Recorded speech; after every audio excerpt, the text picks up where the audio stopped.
Current અફેર્સની વધુ માહિતી મેળવવા માટે જોતા રહો અમારી યુટ્યુબ ચેનલ આઈસીઈ રાજકોટ અને અમારી ચેનલને સબસ્ક્રાઇબ કરો અને બેલ આઇકોન પ્રેસ કરો જેથી દરેક નવા વિડીયોની નોટિફિકેશન મેળવી શકો. નમસ્કાર વિદ્યાર્થી મિત્રો, આઈસીઈના યુટ્યુબ ચેનલમાં આપ સૌનું હાર્દિક સ્વાગત છે. હું છું હિરેન સાકરિયા અને આજે આપણે જે કરંટ અફેર્સના ટોપિક ડિસ્કસ કરવાના છીએ એમાં પ્રથમ છે આર્કટિક ક્ષેત્રમાં આગની ઘટનાઓનું બદલાતું સ્વરૂપ. તો મિત્રો અહીંથી એક તો પ્રશ્ન બની જાય કે આર્કટિક ક્ષેત્રમાં આગ જ્યાં કહી શકાય 6 મહિના શિયાળો રહે, 6 મહિના હું કહી શકાય 6 મહિના દિવસ હોય 6 મહિના રાત હોય તો અને સૌથી ઠંડા વિસ્તાર છે આર્કટિક ને એન્ટાર્કટિક, તો ત્યાં આગ કેવી રીતે લાગે છે અને એ પણ એમાં વધારો થઈ રહ્યો છે. તો આપણે એ પ્રશ્ન સોલ્વ કરવાના છીએ. શું છે આખી ઘટનાને સમજશું અને કેટલાક ટેકનિકલ તમને પણ સમજવાના છે. સેકન્ડ છે વિશ્વાસ યોજના. તો યોજના અંતર્ગત તમે જો તો સસ્તા વ્યાજના દરે લોન ઉપલબ્ધ કરવાની છે. શેના માટે છે, કોણ ઇમ્પ્લિમેન્ટ કરશે, કેટલી હદ છે, કોને કોને મળવા પાત્ર છે, એના ઉપર આપણે ચર્ચા કરીશું. અને ત્રીજો અગત્યનો મુદ્દો છે ભારતીય લિપિ. ભાષાને લઈને કંઈક વાત આવી છે, સ્ક્રિપ્ટને લઈને કંઈક વાત આવી છે, તો એના ઉપર આપણે ચર્ચા કરવાના છીએ. એઝ યુઝ્યુઅલ મિત્રો, આજની ચર્ચા શરૂ કરીએ એની પહેલા ગઈકાલના પ્રશ્ન સોલ્વ કરીએ. પ્રશ્ન હતો કે 42માં બંધારણીય સુધારો જે 1976ની સાલમાં થયો છે એ સુધારા પ્રમાણે જે અનુસૂચિ 7 ની અંદર 3 યાદી છે, સંયુક્ત યાદી, રાજ્ય યાદી અને કેન્દ્ર યાદી. તો એમાં સંયુક્ત યાદી જે કેન્દ્ર અને રાજ્ય બંનેની હોય એમાં 5 માંથી કયા વિષય ઉમેરવામાં આવેલા હતા? તો મિત્રો એનો સાચો જવાબ છે 1, 2 અને 3 એટલે કે ઓપ્શન સી. 42મો સુધારો થયો 1976 ની અંતર્ગત. એમાં ટોટલ 5 ટર્મ અલગ અલગ ઉમેર્યા હતા, જેમાંના આ 3 મુખ્ય છે. પછી એમાં જો માપતોલનું જે છે ન્યાયિક પ્રશાસન છે, તો ટોટલ તમે જુઓ ન્યાયિક પ્રશાસન, તો આ 5 જે ટર્મ છે, 5 અલગ અલગ વિષય છે તેને સંયુક્ત યાદીમાં ઉમેરવામાં આવ્યા હતા. આ બે આવતા નથી એટલે ઓપ્શન સી સાચો આન્સર થઈ જશે. યાદ રાખજો. તો હવે યાદ રહેવું જોઈએ કે જે શિક્ષા છે એ કેન્દ્ર યાદીમાં પણ છે, એટલે એ જે છે કેન્દ્ર ઉપર એના ઉપર કાયદો બનાવી શકે, રાજ્ય પણ બનાવી શકે. શું કામ? શિક્ષા જે છે એ સંયુક્ત યાદીનો વિષય છે એટલા માટે. એના પછી જે બીજો પ્રશ્ન હતો કે હરિત રણનીતિક ભાગીદારી ભારત અને બીજા કયા દેશ વચ્ચે થઈ છે? તો એનો સાચો આન્સર છે ડેનમાર્ક.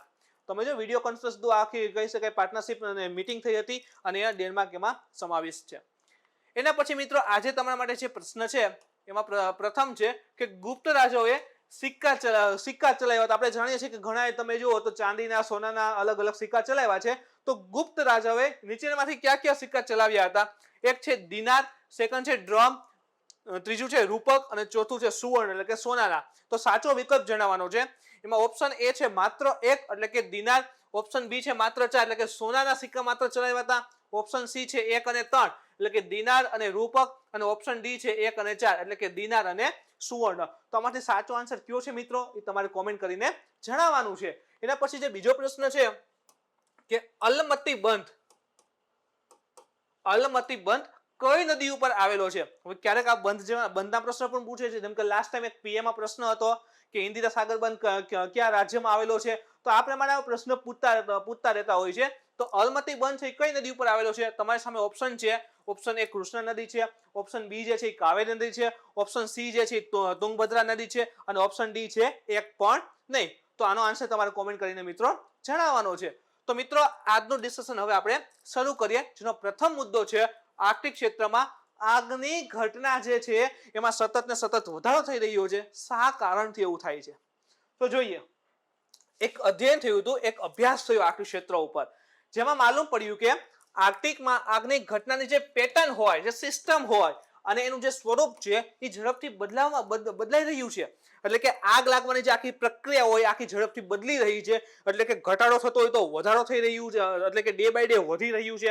આના સિવાય જોઈએ તો એનો જે વિસ્તાર હોય કદાચ એમાં પણ વધારો થઈ રહ્યો હોય, તો જે આગની પેટર્ન હતી એમાં ફેરફાર જોવા મળી રહ્યા છે. ખાસ કરીને જોઈએ તો જામેલા ટુંડ્રા અને એમાં આગ લાગવાની ઘટના, જેની સાથે ઝોમ્બી ફાયર ઘટનામાં વધારો થયો છે. જોવો ટેકનિકલ ટર્મ મેં તમને શરૂઆતમાં કીધા હતા કે ટુંડ્રા અને અહીં છે ઝોમ્બી ફાયર. તો શું છે આપણે અહીં લખીએ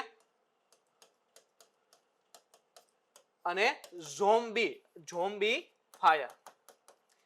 તો જો ઓલરેડી જીપીએસસી માં લાસ્ટ ટાઈમ પૂછાયેલો પ્રશ્ન છે, તમને જણાવી દઉં કે પ્રશ્ન કેવી રીતે હતો. આપણે જાણીએ છીએ અને ઓલરેડી આપણે ભારતના જે અક્ષાંશ ઉપર આખો વિડીયો બનાવેલો છે, તેમાં કીધેલું હતું કે પૃથ્વીના કેન્દ્રમાંથી એક વૃત્ત પસાર થાય છે, જેને આપણે વિષુવવૃત્ત કહીએ છીએ. અહીંથી તમે ઉપર તરફ જાઓ તો અક્ષાંશમાં વધારો થાય, એટલે કેવું, 1 હોય, એના પછી 2, 3, 4, તો ઉપર તરફ જોઈએ તો અક્ષાંશનું મૂલ્ય શું થાય છે, વધે છે. એટલે યાદ રાખો, પરીક્ષામાં પ્રશ્ન યુઝ કરે છે ને, પ્રશ્નમાં એવા શબ્દો વાપરે કે વધતા અક્ષાંશ તરફ, અક્ષાંશમાં વધારો, એટલે કે આપણે એવું સમજવાનું કે વિષુવવૃત્તથી ધ્રુવ તરફ જવાનું છે, વિષુવવૃત્તથી ધ્રુવ તરફ જવાનું છે. તો ત્યાં તમે જો તો જેમ વિષુવવૃત્તથી ઉપર ધ્રુવ તરફ જઈએ એમ તાપમાનમાં ઘટાડો થતો જાય, તાપમાનમાં શું થશે, ઘટાડો થતો જતો હોય છે. શું કામે, સૂર્યના કિરણો અહીં ત્રાંસા પડવા લાગે છે, તાપમાન ડે બાય ડે ધીરે ધીરે ઘટવા લાગે છે. તો આ વિસ્તાર તમે જુઓ તો ધ્રુવીય વિસ્તાર આવી જાય છે. અહીં તાપમાન ખૂબ જ નીચા હોય છે, ઇવન 10 અંશ સેલ્સિયસ થી નીચા જ રહેતા હોય છે. તો આ વિસ્તારમાં વનસ્પતિનું જે ડેવલપમેન્ટ છે ને, વિકાસ, એ મિત્રો બહુ અઘરો થઈ જાય. શું કામે, વનસ્પતિને જે પણ ખોરાક બનાવવા માટે જે પણ સૂર્યપ્રકાશ જોઈએ, જમીનમાંથી પોષક તત્વો જોઈએ, એ મળતા હોતા નથી. એટલે માટે અહીં વનસ્પતિનું ડેવલપમેન્ટ ઓછું થઈ જાય. તો શું થઈ શકે, વનસ્પતિ મોટા ઝાડની ઉગી નહીં શકે, તો નાનું નાનું ઘાસ ને એવું બધું ઉગતું હોય, નાનું ઘાસ ને એવું ઉગે. તો આ પ્રકારનો વિસ્તાર છે, એને કહીએ છીએ ટુંડ્રા.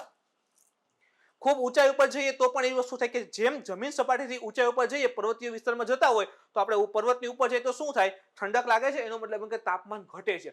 તો પર્વતના ઊંચાઈ તરફના વિસ્તાર જઈએ, પર્વત હોય એના ઊંચાઈ તરફના વિસ્તારમાં જઈએ તો ત્યાં પણ શું થાય છે, નાની નાની વનસ્પતિ, નાનું નાનું ઘાસ જોવા મળતું હોય છે, જેને આપણે કહીએ છીએ ટુંડ્રા. તો હવે તમને ટુંડ્રા સમજાઈ ગયું છે. હવે સેકન્ડ શબ્દ છે ઝોમ્બીફાયર. ઝોમ્બીફાયર ઉપર આપણે વ્યવસ્થિત વધારે ડિસ્કશન કરવાના છીએ. જોઈએ પહેલા તો કે મુખ્ય બિંદુ શું છે, ઝોમ્બીફાયર એટલે થાય છે શું, તો કે ઝોમ્બીફાયરની ઘટનામાં વધારો થયો છે. એટલે કે ઝોમ્બીફાયર એટલે કે એક પ્રકારની આગ છે. કેવી રીતે, તો પ્રાય ઝોમ્બીફાયરની જે ઘટના હતી ને, એ બરફની નીચે તરફથી થાય છે. વિચાર કરો, બરફની નીચે તરફ આગ કેવી રીતે લાગે, એક તો એ આપણે જોઈએ. અને સેકન્ડ છે, ખરેખરમાં ઝોમ્બીફાયરની આગની પાછલી કોઈ ઘટનાનો જ ભાગ હોય. કેવી રીતે, આ બધા શબ્દ કેવા, શું માંગે છે, ભયાનકતા. તો ધારો કે એક આખો વિસ્તાર છે, અહીં બરફ ને એવું આવેલું છે. તો બરફ ને એવું હોય, હવે વિચાર કરો કે બરફ 12 મહિના રહેતો નથી હોતો. અમુક વિસ્તારમાં એવું હોય કે 6 મહિના શિયાળો, આપણે જાણીએ છીએ ધ્રુવ ઉપર 6 મહિના શિયાળો રહે, અનસોટ કે 6 મહિના દિવસ રહે, 6 મહિના રાત રહે. તો 6 મહિના દિવસ રહેતું હોય, એ દરમિયાન શું થાય, તાપમાનમાં વધારો થાય, એટલે બરફ ને બધું પીગળતું હોય. અને 6 મહિના રાત્રિ એટલે શું થાય, એ સમય દરમિયાન જે પણ પાણી છે એ ફરી બરફમાં રૂપાંતર થતું હોય છે. તો 6 મહિના દિવસ રહે છે, એ દરમિયાન શું થશે, પાણી, બરફથી બધું ઓગળી ગયો, પાણી બનવા માંગે. પાણી બનશે એટલે ધીરે ધીરે એ વિસ્તારમાં ફરી વનસ્પતિની બધું ડેવલપમેન્ટ થતું હશે. તો એ વખતે તમે જુઓ તો બરફ નીચે જે આગ રહેલી હોય છે, બરફ નીચે જે કહી શકાય પીટ, એટલે કે જૂના અગાઉ જે આગ લાગેલી હોય એના અવશેષ રહેલા હોય છે, એ ફરી સળગે છે, જેને આપણે કહીએ છીએ ઝોમ્બીફાયર. આમાં તમને આ ઇમેજમાં પણ દેખાઈ જશે. તમે જુઓ તો આ નાની નાની વનસ્પતિને ઉગેલું છે. આ ધ્રુવ પરનો ફોટો નથી, પણ ઝોમ્બીફાયર શું છે સમજવા માટેનો ફોટો છે. આ તમે જો તો અહીં નાનું નાનું ઘાસ સુકાયેલું ને એવું રહે છે.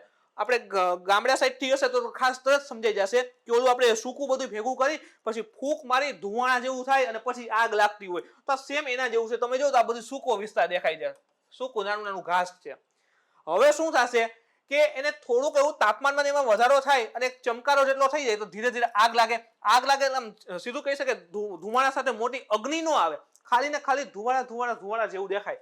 એનો મતલબ એમ કે નીચેની ક્યાંક નીચે તરફ ક્યાંક સળગે છે અને ઉપર એના ધુવાણાને બધું નીકળે છે. તો આ પ્રકારની સ્થિતિ છે એને આપણે કહીએ છીએ ઝોમ્બીફાયર. મિત્રો ખાલી જો પીટીના પ્રશ્નમાં લખી દે ને ઝોમ્બીફાયર એ શું છે તો પણ અઘરું પડી જાય. તો આવા જે ટેકનિકલ ટર્મ છે ને એને ખાસ સમજી લેવા કે ધ્રુવીય વિસ્તારમાં તમે જો તો જે પણ વનસ્પતિ હોય અથવા તો બરફ હોય એની નીચેની તરફ જે પણ નાની નાની વનસ્પતિઓ હોય એમાં આગ લાગે છે, આ ઘટનાને ઝોમ્બીફાયર કહેવામાં આવે છે. ઝોમ્બીફાયરની ઘટના હોય છે.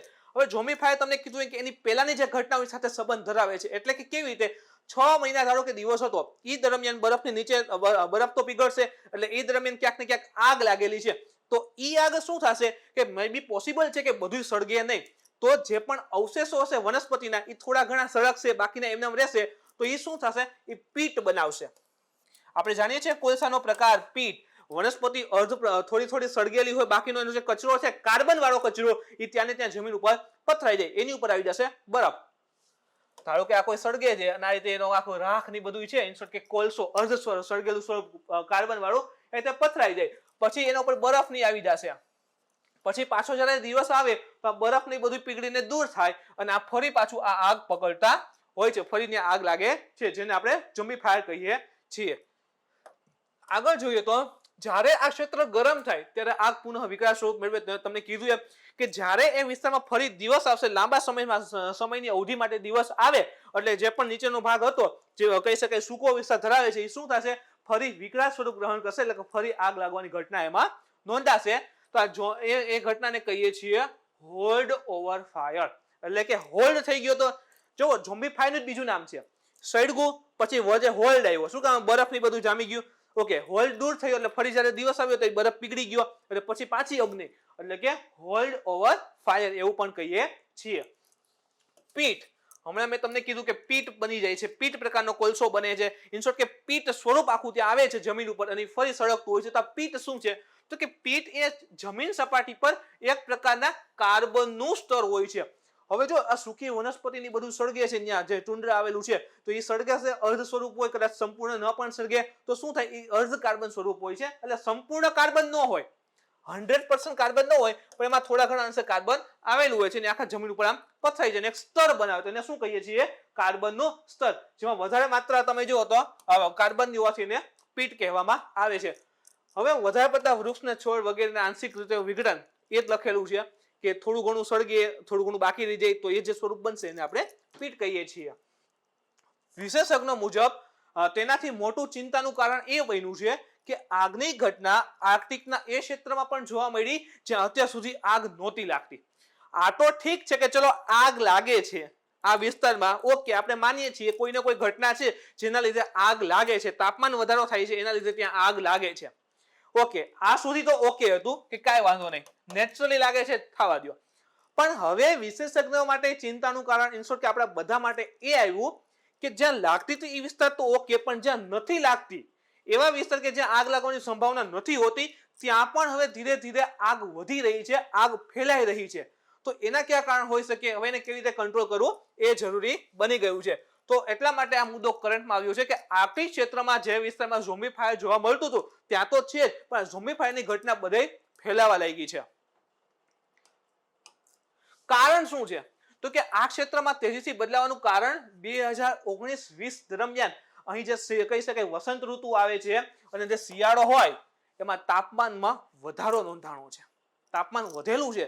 સામાન્ય રીતે તાપમાન તમે જુઓ તો નીચે હોય, ધ્રુવીય વિસ્તાર છે એટલે ઠંડુ તો રહેવાનું જ છે, પણ ત્યાં તમે જુઓ આ લાસ્ટ યર જે છે ત્યાં શિયાળો અને વસંત ઋતુમાં તાપમાન જે છે એ વધ્યું એટલે આ વિસ્તાર ગરમ થયા. વિસ્તાર ગરમ થશે, હમણાં તમને કીધું તાપમાન વધશે એટલે ઓલું જે વિસ્તાર હતો એ આગ પકડવાનું શરૂ કરશે, આગ વધશે, આગ પકડી લીધું, હવે શું થશે, આગ વધારે ફેલાશે તો તાપમાન વધ્યું. એક તો એ મુદ્દો છે. સેકન્ડ શું કહે છે કે સાયબેરિયા, જો બાઇબેરિયા નથી આ સાયબેરિયા છે, સાયબેરિયા શું છે, ક્યાં આવેલું છે જોઈએ.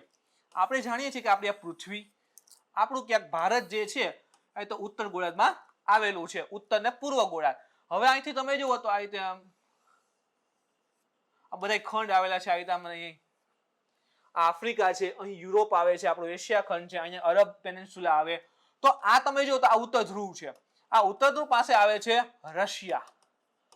રશિયા નજીકનો ઉત્તર ધ્રુવમાં રશિયા નજીકનો આ જે વિસ્તાર છે એને કહીએ છીએ સાયબેરિયા, જે ખૂબ જ ઠંડો રહેતો હોય છે મિત્રો. ઉત્તર ધ્રુવની નજીક છે એટલે ત્યાંથી ઉત્તર ધ્રુવ તરફથી ઠંડા પવન આવે. ઠંડા એટલે આપણે એસીમાં બેઠા હોય ને જે ઠંડા પવન આવે ને એવા ન હોય, એ એટલા ભયાનક ઠંડા હોય કે -30, -40 સુધી લઈ જાય. ઇવન લાસ્ટ ટાઈમ તો આ પવન આવ્યા હતા ને એ અમેરિકાના -56 લઈ ગયા હતા, સમજો. એટલે ઘટના કેવી થાય કે સપોઝ કે દરિયો હોય, સમુદ્ર હોય, હવે એ વિસ્તારમાં -56 થઈ જાય એટલે સમુદ્રના મોજા કિનારે આવે ને તો એ પાણીની બરફની પ્લેટો બની ગઈ હોય -56. તો આટલા ઠંડા પવન જે એ આ સાયબેરિયા સુધી આવતા હોય છે એ વિસ્તારને આવે છે. હવે લાસ્ટ ટાઈમ જે ઘટના ઘટી એમાં એવું થયું કે સાયબેરિયા ઉપર, સાયબેરિયા જો વિસ્તાર છે સતત ઠંડો હોવો જોઈએ, ત્યાં ગરમ પવન આવ્યા. તો ગરમ પવન આવશે એટલે શું થશે, વિસ્તારનું તાપમાન વધશે, તાપમાન વધશે એટલે આગ લાગવાની ઘટના વધી જાય. જો લખેલું છે હીટ વેવ્સ. આપણે પણ જોવો લાસ્ટ ટાઈમ ઉનાળામાં જોવા મળ્યા હતા અને કહેતા કે હીટ વેવ્સ છે એ આવે છે જેના લીધે તાપમાનમાં વધારો થશે. તો સેમ વસ્તુ સાયબેરિયામાં પણ આ પ્રકારના હીટવેવ આવ્યા છે અને હીટવેવ આવે આ વિસ્તારમાં હીટવેવ આવ્યા, હીટવેવ આવશે એટલે આ વિસ્તારનું તાપમાન શું કરી દીધું, તાપમાન જે છે એ વધી ગયું. હવે જો સાયબેરિયા છે આ ઉત્તર ધ્રુવ છે તો અહીંયા વનસ્પતિ હશે, ટુંડ્રા હશે, તો એ વનસ્પતિ જે છે એ થોડી ઘણી આ ગરમ પવન સુકાઈ જશે, સુકાયેલી હશે અને ગરમ પવન આવ્યા તો અથડાય. હવે એક ઈ પણ પ્રશ્ન છે કે હું કોઈ દિવાસે લઈને આગ લગાડવા જાય છે, એવું ન હોય. જેમ કે દાવાનળ હોય છે એમાં શું થાય છે તો કે સૂકી જે વૃક્ષની ડાળીઓ હોય ને એ આમ ઘસાશે એટલે શું થશે, આગ લાગે. તો સેમ વસ્તુ અહીંયા પણ નોંધાય. સૂકું ઘાસ ને એવું આવેલું છે તો એની વચ્ચે ઘર્ષણ ને એવું થાય છે જેથી આગ લાગતી હોય છે. તો તમે જો તો સાયબેરિયામાં પણ હવે આ પ્રકારની સ્થિતિઓ જોવા મળી રહે છે. ઇન શોર્ટ કે આગ એવું વધારે જોવા મળશે, જે સૌથી મોટું કારણ છે કે આ વિસ્તારમાં તમે જો કે આર્કટિકમાં આગ ન લાગવી જોઈએ, ઇન શોર્ટ કે ઓછી લાગવી જોઈએ, તો હવે ત્યાં વધારે ફેલાય છે. એના કારણ આપણે જોયા. એના પછી મિત્રો નેક્સ્ટ છે એનો પ્રભાવ શું આવશે. આગ વધે છે એનો પ્રભાવ શું આવશે હજી જો એના પર કંટ્રોલ ન થયો તો, કે સતત વધતી આગની ઘટના અને તેના તાપમાનના વધારાના કારણે આર્કટિક ક્ષેત્રમાં કાર્બનનો મુખ્ય સ્ત્રોતમાં રૂપાંતર થઈ જશે. આર્કટિક છે એ કાર્બનનું મુખ્ય સ્ત્રોત બની જશે. વિચાર કરો, કાર્બન એટલે શું થશે, કાર્બન ડાયોક્સાઇડની ગ્રીનહાઉસ ગેસીસની અંદર સમાવેશ થશે, ગ્રીનહાઉસ ગેસીસમાં આવશે ને, તો એ ગ્રીનહાઉસ ગેસીસ છે એ આર્કટિક ક્ષેત્રમાં વધી જશે. ગ્રીનહાઉસ ગેસનું કામ શું, ઉષ્માનું શોષણ કરવું. ઉષ્મા શોષી લેશે એટલે આ ગેસ પાસે ઉષ્મા શોષાશે એટલે આખો વિસ્તાર કેવો થાય, ગરમ થાય. હવે આર્કટિક ક્ષેત્ર ગરમ થાય તો એનો બરફ પીગળી જાય, બરફ પીગળી જશે તો બધું પાણી આવશે સમુદ્રમાં, તો સમુદ્રની સપાટી ઊંચી આવશે તો નીચા વિસ્તાર ડૂબી જશે. આ તો આપણે બધા જાણી જ છીએ, પણ હવે આ પ્રકારનું જ્યારે લખવાનું આવે ને તે યાદ રાખજો કે સમુદ્રની સપાટી ઉપર આવશે, એની સાથે જ સમુદ્રની જે જીવસૃષ્ટિ છે ને મિત્રો એને પણ એટલી જ વધારે અસર આવશે. શું કામે કે ભૂગોળનો કોન્સેપ્ટ છે પણ તમને જણાવી દઉં કે ધ્રુવીય જે વિસ્તાર હોય, ધ્રુવના વિસ્તાર હોય ત્યાં જે બરફ હોય ને મિત્રો એ શુદ્ધ પાણીમાંથી બને. દરિયાનું જે ખારું પાણી હોય ને, આપણને એમ છે દરિયાનું ખારું પાણી જામી જતું હશે, દરિયાના ખારા પાણીમાંથી ન બને, એમાં ક્ષારને દૂર થઈ જાય, ક્ષાર દૂર થાય અને જે પાછી શુદ્ધ પાણી બને ને એમાંથી બરફ બને. તો વિચાર કરો આઈના બરફ પીગળશે તો શુદ્ધ પાણી શેમાં આવશે, દરિયામાં. તો દરિયાનું ખારાશ શું થશે, ઓછી થશે. દરિયાની ખારાશ ઓછી થાય એટલે કે દરિયાની જે સેલિનિટી છે એ પ્રભાવિત થશે, તો દરિયાની જે જીવસૃષ્ટિ છે એને પણ અસર આવશે. તો જુઓ તમે હવે જે પ્રશ્ન જ્યારે લખવાનો એનો વારો આવે ને તો તમને આમ ચેઇન બનાવતા આવડવી જવી જોઈએ કે બરફ પીગળશે, ઓકે, દેશને અસર આવશે, નીચા વિસ્તાર છે એને અસર તો આવશે, પણ દરિયામાં જે જીવસૃષ્ટિ છે એને સૌથી મોટી અસર આવશે, તો આ એનો પ્રભાવ થઈ શકશે. મેઇન મુદ્દા ઉપર આવીએ ફરી તો કે કાર્બનનો મુખ્ય સ્ત્રોત બની જશે, જેથી વૈશ્વિક તાપમાનમાં શું થશે, વધારો થશે, ગ્લોબલ વોર્મિંગ વધશે. આર્કટિક ક્ષેત્રમાં હાજર જળ એટલે કે આર્કટિક એટલે કે જે ઉત્તર ગોળાર્ધ છે મિત્રો, આ છે એને આર્કટિક કહેવાય અને નીચે તરફ છે એને એન્ટાર્કટિક કહીએ. તો આર્કટિક ક્ષેત્ર છે, હવે ત્યાં જે પાણી આવેલું છે એ કાર્બન સિંક નું કાર્ય કરે છે. કાર્બન સિંક, જો આ શબ્દ તમે ઘણીવાર સાંભળેલો તો હશે, કાર્બન સિંક, પણ આપણે તમે ખાસ કરીને જો તો પર્યાવરણમાં એમાં આવતો હોય, પણ આજે આપણે સરળ ભાષામાં આપણી ભાષામાં યાદ રહે એમ ભણવો છે. કાર્બન સિંક એટલે સમજવાનું કે કાર્બનનું શોષણ કરવું. તો હું તમને એમ કહું, આર્કટિકનું પાણી કાર્બન સિંક તરીકે કાર્ય કરે છે, એનો મતલબ શું થશે, આર્કટિકમાં જે પણ પાણી છે કાર્બનનું શું કરે છે, શોષણ કરે છે. તો જો અહીં જ લખેલું છે કે આર્કટિક ક્ષેત્રમાં હાજર જળ કુદરતી રીતે નેચરલી કાર્બન સિંકનું કાર્ય કરે છે, જેથી કરીને પ્રતિ વર્ષ તમે જુઓ કેટલું કાર્બનનું શોષણ કરે છે, 18 મેગાટન CO2 કાર્બન ડાયોક્સાઇડનું શોષણ કરી લે છે. હવે તમને કીધું કાર્બન ડાયોક્સાઇડ શેમાં આવે છે, ગ્રીન હાઉસ ગેસીસની અંદર આવે, તો એનું પ્રમાણ વધે તો આખા વિશ્વનું તાપમાન કેવું થશે, વધી જશે. પણ આ ગેસ છે એ કોઈ એક વસ્તુ છે શોષી લે તો શું થાય, પૃથ્વી પર કાર્બન ડાયોક્સાઇડનું પ્રમાણ જળવાઈ રહે. સમજીએ ફરી અહીં, આ આપણી પૃથ્વી થઈ ગઈ મિત્રો. હવે આ આર્કટિક ક્ષેત્રનું જે પાણી છે H2O એ શું કરે છે, કુદરતી રીતે કાર્બન સિંક છે, એટલે કે કાર્બન ડાયોક્સાઇડ જે પૃથ્વી પર જોવા મળે છે એનું શું કરે છે, શોષણ કરે છે. આ પાણી શોષણ કરે છે. તો પાણી શોષણ કાર્બન ડાયોક્સાઇડ કરશે તો હવામાંથી કાર્બન ડાયોક્સાઇડ કેવો થઈ ગયો, ઓછો થઈ ગયો, તો ગ્રીન હાઉસ ગેસીસનું પ્રમાણ શું થશે, ઘટશે. તો પૃથ્વીનું જે સરેરાશ તાપમાન છે, એવરેજ ટેમ્પરેચર ઓફ અર્થ એ શું થશે, કંટ્રોલમાં જશે, ગ્લોબલ વોર્મિંગને કંટ્રોલ કરી શકાશે. તો જો આર્કટિક ક્ષેત્રને અસર આવી તો કુદરતી કાર્બન સિંક છે એને અસર આવશે, જેથી કરીને ગ્રીન હાઉસ ગેસીસનું પ્રમાણ વધી જશે. હવે આમાં ઝોમ્બીફાઈની ઘટના ઘટે એટલે શું કરે, એ કાર્બનનું જે શોષણ કરે છે એ ઘટાડી દેશે. કાર્બનનું શોષણ ઘટી જશે તો આખા વિશ્વમાં કાર્બન ડાયોક્સાઇડ શું થાય, વધવા માંડે છે. અહીં સાથે હજી તમને એક ફેક્ટ જણાવી દઉં, પૃથ્વી પર કાર્બન ડાયોક્સાઇડનું સૌથી વધારે ક્યાં આવેલો છે, તો પૃથ્વી ઉપર કાર્બન ડાયોક્સાઇડ સૌથી વધારે સમુદ્રમાં આવેલો છે, સમુદ્રના તળિયે છે. શું કામે, આ રીતે પાણી જે છે સમુદ્રની કુદરતી રીતે કાર્બન ડાયોક્સાઇડનું શોષણ કરે છે, એટલા માટે કાર્બન સિંક છે, એટલે સમુદ્રના તળિયે કાર્બન ડાયોક્સાઇડ સૌથી વધારે છે. તો તાપમાન વધવા સાથે પાણીમાં પણ CO2 નું શોષણનો દર કેવો થઈ જશે, ધીમો થઈ જાય. તાપમાન વધી ગયું, દર ધીમો એટલે કાર્બન શોષાશે નહીં, કાર્બન નહીં શોષાય, કાર્બન ડાયોક્સાઇડનું શોષણ નહીં થાય, એટલે વિશ્વમાં એનું કાર્બન ડાયોક્સાઇડ વાયુ જે છે એનું પ્રમાણ વધશે, જેના લીધે વિશ્વનું તાપમાન વધી શકે છે. જેમ જેમ પીટલેન્ડ, હવે જો શબ્દ આવશે પીટલેન્ડ, અત્યારે કે આપણે પીટ હતું, હવે પીટલેન્ડ એટલે ઈ જ થાય, આખા વિસ્તાર હોય, મોટો વિસ્તાર હોય ને અહીંયા બધા આવતા પીટ એટલે શું કે વનસ્પતિ અથવા વૃક્ષના જે સળગેલા કહી શકાય પદાર્થો હોય, પાન ની બધું હોય, એ આખું પથરાઈ ગયું હોય એને પીટ કહેવાય. તો આખો મોટો વિસ્તારમાં બધું પથરાઈ ગયું તેને શું કહેવાય છે, પીટલેન્ડ કહેવાય. તો જેમ જેમ પીટલેન્ડમાં આગ લાગવાથી કાર્બનનું ઉત્સર્જન થશે, આગ લાગશે એટલે કાર્બન ડાયોક્સાઇડ તો રિલીઝ થવાનો જ છે. હવે જો ખાસ સમજો એટલે જ કીધું છે કે આર્કટિક ક્ષેત્ર હતું અહીંયા, એક તો એ કાર્બનનું શોષણ કરતું ઘટી જશે, કાર્બનનું શોષણ કરશે નહીં. સેકન્ડ, અહીંયા આગ લાગી રહી છે, આગ વધે છે, આગ લાગશે તો શું થશે, કાર્બન ડાયોક્સાઇડ પણ રિલીઝ થશે. તો આ ક્ષેત્રમાં હવે જો એક તો કાર્બન ડાયોક્સાઇડનું શોષણ ધીમું કરી દીધું, પાછું અહીં જ કાર્બન ડાયોક્સાઇડ વધી રહ્યો છે, તો બહુ મોટી અસર આપી શકે છે. એટલે કે તમે જો તો ગ્લોબલ વોર્મિંગમાં વધારો થશે, તેમજ વધુમાં વધુ પીટનું પણ નિર્માણ થશે, કારણ કે આગ વધશે, જેમ આગ ફેલાશે એમ શું થશે કે વનસ્પતિ અથવા જે પણ આસપાસના ઝાડવા અને બધું વૃક્ષ હશે એ બધું સળગવા લાગશે, તો આગમાં શું થશે, વધારો. આગ જેમ ફેલાશે એમ પીટનું પ્રમાણ વધશે. શું કામે, ધારો કે આ એક વિસ્તાર છે, હું એમ કહું અહીંયા એટલી વનસ્પતિ સળગી તો આટલામાં પીટ પસરાશે. હવે એમ કહું આ આગ આટલું વિકરાળ સ્વરૂપ છે ને આની બધી વનસ્પતિ સળગાવે છે, આ પીટનું પ્રમાણ શું થયું, મોટા વિસ્તારમાં ફેલાઈ ગયું. મોટા વિસ્તારમાં પીટ આવ્યું તો ઝાડ પર બરફ ને આવી જશે, પણ જ્યારે દૂર થશે ફરી પાછું આ સુકાયેલું છે એ સળગશે, સુકાયેલું સળગે અને શું થશે, CO2 ઉત્પન્ન થશે, CO2 વધશે તો શું થશે, ગ્લોબલ વોર્મિંગ થશે.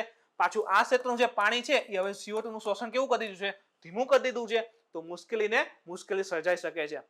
તો આ રીતે આખો આ પોઈન્ટ થયો.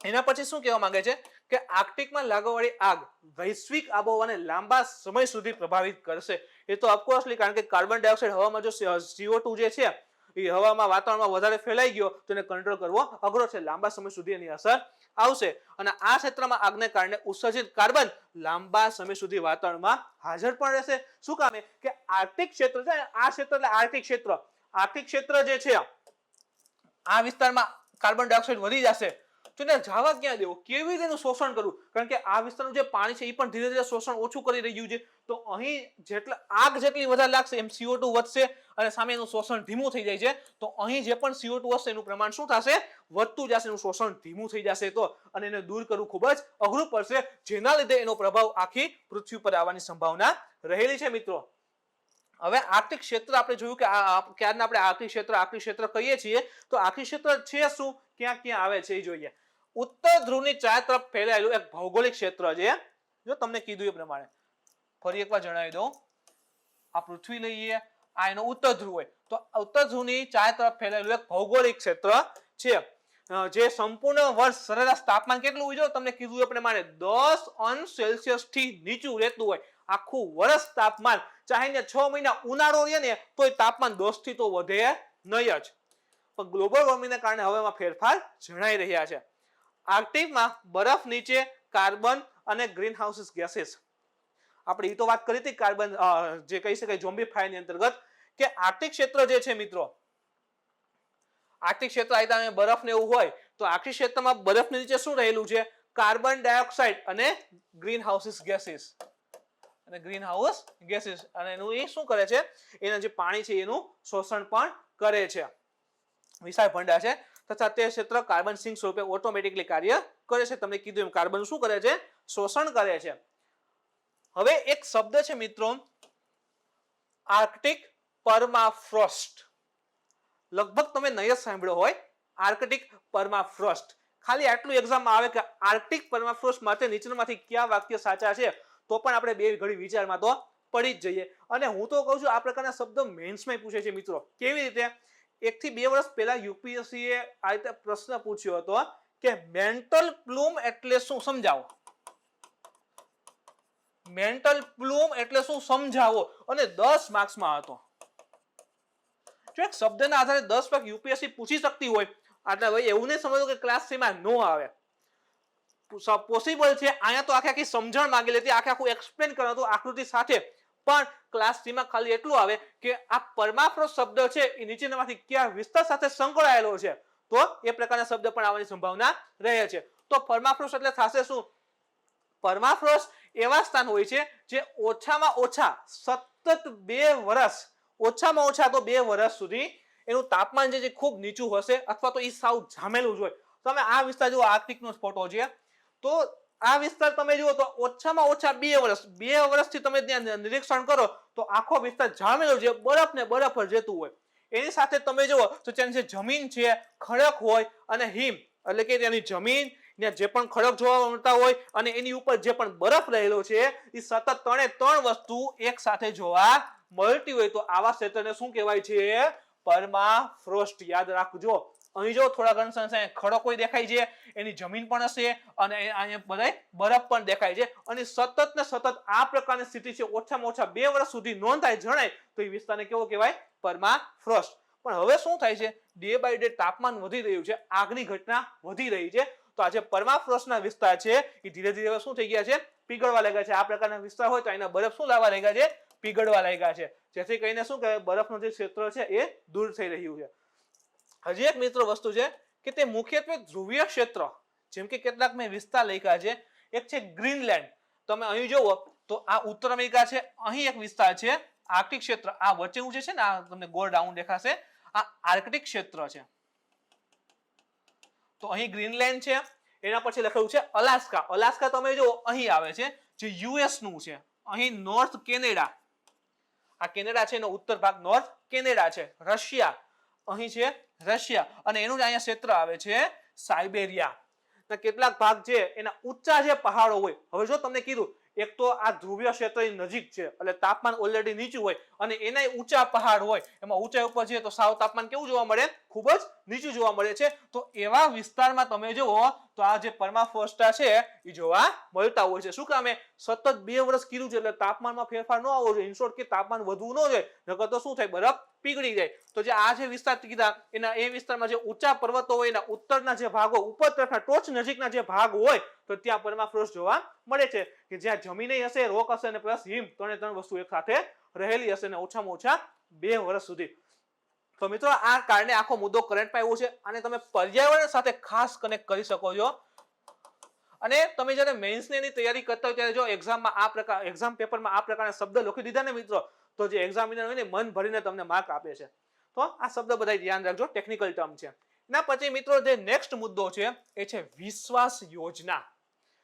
શેના માટેની છે? પહેલા તો કોને શરૂ કરી? તો ministry of social justice and empowerment. આ મિનિસ્ટ્રી દ્વારા સ્વયં સહાયતા group, self help groups, HSG જે હોય, સેલ્ફ હેલ્પ ગ્રુપ, ખાસ કરીને એના ઉપર મેં ઓલરેડી તમને કીધેલું છે, એક વિડીયોમાં આવેલું છે, કે જે ગ્રુપ હોય આશરે 10-15 જણાના ગ્રુપ હોય છે, અને એમાં શું હોય કે એની સ્વેચ્છાએ આવેલો હોય છે, અને કોઈ એક ધ્યેય માટે ગ્રુપ કાર્ય કરી રહ્યું હોય. તો એવા જે સ્વયં સહાયતા સમૂહ છે, તથા 3 લાખ સુધીની આવક, એટલે કે 3 લાખથી ઓછી આવક ધરાવતા SC અને OBC પરિવારો માટે વિશ્વાસ, જેનું ફૂલ ફોર્મ છે વંચિત इकाई समूह और वर्गों की आर्थिक सहायता. तो याद रखो, वंचित इकाई समूह और वर्गों की आर्थिक सहायता. जो આ પ્રશ્ન પૂછશે, ડાયરેક્ટ પૂછે કે વિશ્વાસ યોજના છે એ આર્થિક સહાયતા માટેની છે, તો ફૂલ ફોર્મમાં જ આવે છે આર્થિક સહાયતા. એના માટેની સ્કીમ છે, યોજના છે, જે હવે શરૂ કરવાનું છે. કોણ? Ministry of social justice and empowerment. કોના માટે છે? તો SC અને OBC જે કહી શકાય સેલ્ફ હેલ્પ ગ્રુપ આવે, અને જે ફેમિલી છે એના માટેની આ યોજના છે, જેને કહી શકાય આર્થિક સહાયતા પૂરી પાડવામાં આવશે. શું કે છે આ યોજના? શા માટે ચલાવી છે? તો એનો ઉદ્દેશ્ય શું છે કે ઉત્પાદન અને આર્થિક ગતિવિધિ વધારવા. જે પણ મેન્યુફેક્ચરિંગ સેક્ટર છે અને આર્થિક ગતિવિધિઓ, એટલે કે જેથી કરીને એની પાસે પૈસા આવે, તો એ વધારવા હેતુ વંચિત પરિવારો માટે લોન સુનિશ્ચિત કરવાનું છે. લોન છે એ સુનિશ્ચિત કરવાનો ઉદ્દેશ્ય છે. હવે સપોઝ કે કોઈ ફેમિલી હોય, એને ધારો કે ઓબીસી માંથી બિલોંગ કરે છે, આખું ફેમિલી છે, હવે એના કોઈ એક વ્યક્તિને કહી શકાય એક બિઝનેસ એક્સપાન્ડ કરવો છે, બિઝનેસ ચલાવવો છે, નવો બિઝનેસ શરૂ કરવો છે, તો એને સરકાર છે સસ્તા વ્યાજના દરે જો એને લોન આપી દે તો એની પાસે પૈસા આવી ગયા અને ખુદનો બિઝનેસ શરૂ કરશે, કોઈ વસ્તુનું ઉત્પાદન કરી શકે છે અથવા તો સર્વિસ સેક્ટર શરૂ કરી શકે, તો જેથી કરીને શું થાય કે ઇકોનોમી આર્થિક ગતિવિધિ જેને પૈસા આવતા થશે.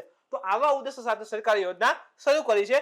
ઇન્ટરેસ્ટ સબવેશન સ્કીમ એટલે કે ઓછા વ્યાજ અંતર્ગત પૈસા આપવામાં આવશે અને આ યોજના અંતર્ગત બેંકોને પણ વંચિત વર્ગોને લોન આપવા માટે પ્રોત્સાહિત કરવાની વાત કરેલી છે, જેથી કરીને એને બેંક પોતે ટ્રાય કરે કે એને દરેક સુધી એને લોન પહોંચી વળે.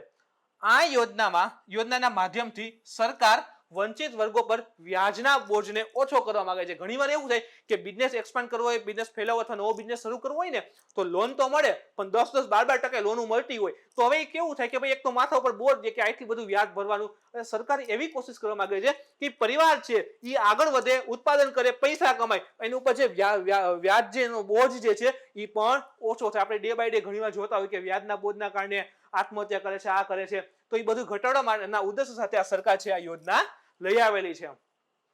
આગળ જોઈએ તો એ યોજના સંબંધિત અન્ય બિંદુ. કેન્દ્ર સરકારે પ્રથમ વર્ષ માટે એટલે કે પહેલા વર્ષે કેટલા જો 3,28,500 લાભાર્થીની ઓળખ કરી છે, એને આ યોજનાનો લાભ મળશે, જેમાં 1.98 લાખ એસસી અને 2.27 લાખ ઓબીસી ની લાભાર્થી સમાવિષ્ટ છે. ખાસ કરીને આ બંને ઉપર ફોકસ સરકારનું રહેલું છે. આયોજન મુજબ એસસી અને ઓબીસી વર્ગથી સંબંધિત સેલ્ફ હેલ્પ ગ્રુપ એટલે આ બંને વર્ગથી સંબંધિત જે પણ સ્વયં સહાયતા સમૂહ છે એને 4 લાખ સુધીની લોન આપવામાં આવશે. જો સંખ્યાને પણ યાદ રાખજો, 4 લાખ સુધીની યોજના. વાર્ષિક વ્યાજ કેટલું હશે એને 5%. આખા વર્ષે 5% વ્યાજે સેલ્ફ હેલ્પ ગ્રુપ માટે 4 લાખની લોન આપવામાં આવશે. તથા એસસી અથવા ઓબીસી ના વર્ગ સંબંધિત કોઈ વ્યક્તિ હોય, પર્ટિક્યુલરલી કોઈ માણસ હોય, ફેમિલી માટે લેતો હોય તો એને 2 લાખની લોન આપવામાં આવશે, એ પણ સેમ વ્યાજ એટલે કે 5% દરે. તો ગ્રુપ હશે તો એને 4 લાખ 5% દરે અને કોઈ પર્ટિક્યુલર વ્યક્તિ લેતું હોય તો એને 2 લાખ એ પણ 5% દરે લોન ઉપલબ્ધ કરવામાં આવશે. આ યોજનાના માધ્યમથી વ્યક્તિઓ અને એસે સેલ્ફ હેલ્પ ગ્રુપ છે એને એવું નહીં કે ચલો એને રોકડા દેવામાં આવશે, એવું નથી. ડાયરેક્ટ એના ખાતામાં પ્રત્યક્ષ લાભ હસ્તાંતરણના માધ્યમથી ધન જે છે એના ખાતામાં જમા થશે. ડાયરેક્ટ બેનિફિટ ટ્રાન્સફર જે છે એના અંતર્ગત એના ખાતામાં ડાયરેક્ટ પૈસા જતા રહેશે. એના પછી મિત્રો જે ત્રીજો ટોપિક છે એ છે ભારતીય લિપિ. જો શબ્દ યાદ રાખજો, ભારતીય લિપિ, સ્ક્રિપ્ટની વાત છે.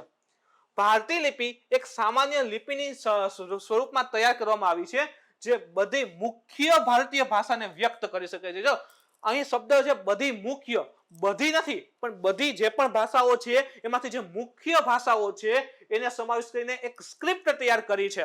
કેવી રીતે આપણે જોઈએ, પહેલા તો કોને તૈયાર કરી તો કે આઈઆઈટી મદ્રાસમાં શ્રીનિવાસ ચક્રવર્તી.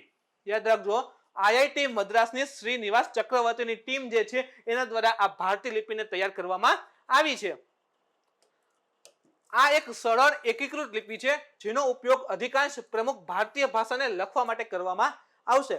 હવે જોઈએ તો કેવી રીતે પોસિબલ છે.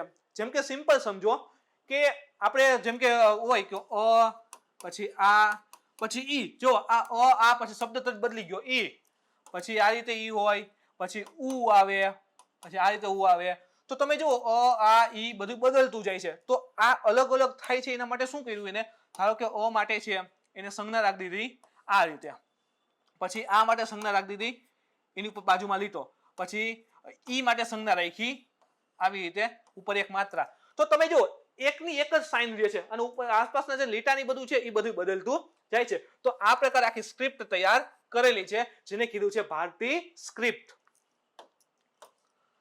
આ લિપિ જે છે એમાં કઈ કઈ ભાષા સમાવેશ છે તો કે હિન્દી અને મરાઠી, તમિલ, તેલુગુ, ગુજરાતી, પંજાબી એટલે કે ગુરુમુખી, બંગાળી, ઉડિયા, કન્નડ અને મલયાલમ. તો મલયાલમ જે કેરળમાં બોલે છે નું સમર્થન કરે છે. એટલે આ બધાને ભાષાને ધ્યાનમાં રાખીને આખી લિપિ બનાવવામાં આવી છે. જોઈએ આગળ કે ટેકનોલોજી શું કઈ કઈ વાપરી છે આ લિપિની અંતર્ગત. તો એક તો છે ઓપ્ટિકલ કેરેક્ટર રેકોગ્નાઇઝેશન, OCR. યાદ રાખો, ઓપ્ટિકલ કેરેક્ટર રેકોગ્નાઇઝેશન. દસ્તાવેજ વાંચવાની એક સિસ્ટમ છે, એટલે કે જે આખું પત્ર હોય, ફરફરિયું હોય, ઇનશોર્ટ આપણી ભાષામાં કહી તો આખો જે કાગળિયો છે એ વાંચવા માટેની એક સિસ્ટમ છે. આપણે સ્કેન કરીએ ને એ પ્રકારની સિસ્ટમ. શું કહે છે કે OCR એવી સિસ્ટમ છે જે પ્રપત્ર છે એને સ્કેન કરે.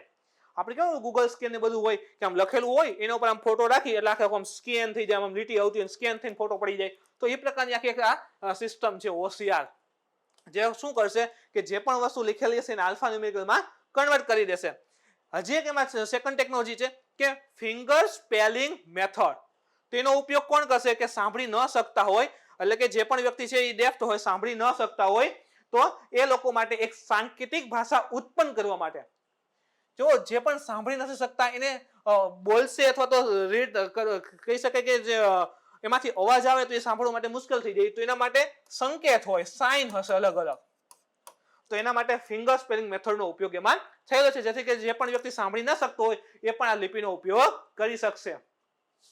અન્ય ઉપકરણ ક્યાં ક્યાં એમાં વાપરેલા છે જોઈએ તો એક છે ભારતી હેન્ડરાઇટિંગ કીબોર્ડ. આપણે કેમ કીબોર્ડ હોય લેપટોપમાં એના, તો એ પ્રકારનું કીબોર્ડ પણ બનાવેલું છે અને ભારતી ટ્રાન્સલેટરનો પણ ઉપયોગ થયેલો છે. તો તમે જો ફૂલ ટેકનોલોજી વાળી આખી સ્ક્રિપ્ટ આવે છે. હવેનો ફાયદો શું થશે, મહત્વ શું છે, તો કે એક રાષ્ટ્ર એક લિપિ. શા માટે? જેમ કે જો ખાસ કરીને જોઈએ તો સાઉથ ઇન્ડિયનની લેંગ્વેજ મલયાલમ, કન્નડ, તેલુગુ થોડીક આમ અલગ પડે, દ્રવિડિયન લેંગ્વેજ કહેવાય. અને નોર્થ ઇન્ડિયાની અલગ છે, નોર્થ ઈસ્ટમાં જઈએ આસામ, મેઘાલય તે અલગ છે, આપણી પશ્ચિમ આપણી ગુજરાતી અલગ છે.